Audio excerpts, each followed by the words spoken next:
Lumalakas pa ang ipinapakitang laro ng Australia sa kanilang mga latest na laro kumpara noong first game nila laban sa team ng Chinese Taipei A at nagawa rin nila na manalo laban sa team ng Qatar. Lamang pa rin ng strong group sa kanilang game match-up ngayong araw laban sa team ng Australia, pero hindi naman pwedeng isantabi na lamang yung kakayahan pa rin ng Australia na manalo laban sa team ng strong group Pilipinas. Posible pa rin ang upset kahit na mababa lamang ang chance nito kontra sa team ng strong group. Tuto na ngayon ang standings ng Australia sa Jones Cup 2025. Nagawa rin nilang manalo laban sa team ng Qatar. Isa ito sa kanilang panalo kahit na hindi ganon kalaki ang kalamangan ng Australia laban sa team ng Qatar. Ang panalo ay isang panalo pa rin. Lamang pa rin ang strong group laban sa team ng Australia. Kaya ang solid na prediction natin ay ang SGA Pilipinas pa rin ang mananalo sa game na ito. Pinakawalan na ni Coach Chu si Kuwame at solid nga rin ang nagawa niyang mga plays. Siya ang nagsimula ng mainit na opensa ng strong group. DJ Finner ang isa sa nagpakitang gilas sa latest na laro ng strong group. Nagkaroon siya ng 18.7 rebounds at 1 assist. Iba rin talaga yung merong size at athletic pa na player dahil kagaya dito hindi na sumasabay pa ang defender kapag nakabuelo na si Finner dahil baka mauwi pa sa end one play. Malakas rin na gumawa ng puntos si DJ Finner at maging sa 3-point area maganda-ganda ang shooting ability na kanyang pinapamala sa laro kahit meron pa ngang defender sa kanyang harapan. Nakita rin natin na si DJ Finner ay may dugong Pinoy pala at balak nga rin na magpa-draft sa PBA sa paparating na PBA draft. Malakas-lakas rin ang player na ito. Masasabi natin na magagamit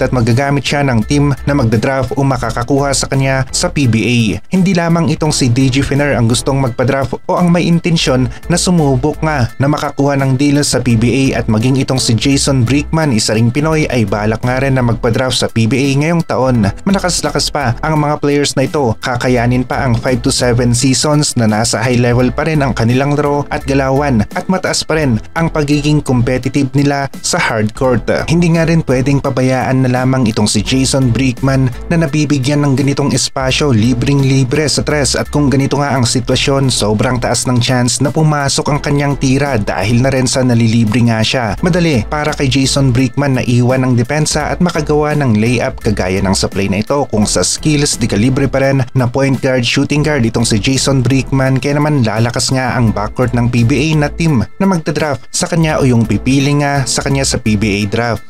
Ika-4 na panalo, ito ang inaasahan natin sa team ng strong group ngayong araw laban sa team ng Australia. Masangat ang laro at lineup ng strong group, mapalocal o import, walang tapon sa kanilang mga players. Lahat kayang gumawa sa opensa at lahat rin ay kayang makapagbigay ng solid na depensa sa frontcourt at backcourt. Tumaas nga ang chance ng strong group na makuha ulit ang championship title ngayong 2025. Back-to-back champion, ito ang kanilang goal at posibleng-posible talaga na magawa nila ito. Number 1 pa rin ang team ng Bahrain sa standings. Meron silang record na 4-0 at hindi lang pala dalawa ang malalaking mama ng team na ito dahil meron silang 3 players na solid ang nagkagawang numbers sa stats at dahil dito nakakakuha sila ng panalo. Sila ngayon ang hahamon sa lakas ng strong group at kung nag-click nga rin ang laro ng kanilang mga local players ay magiging isang dikitan na laban ang game na ito, Bahrain kontra sa team ng strong group. Nakita natin na USA pa rin ang nangunguna at ang hari sa Jones Cup pagdating sa pagkakaroon ng maraming championship title. 16 gold o championships ang nagawa nila sa Jones Cup habang ang Pilipinas pumapangalawa na merong 7 gold medals o championships. Hindi nagpadala ang USA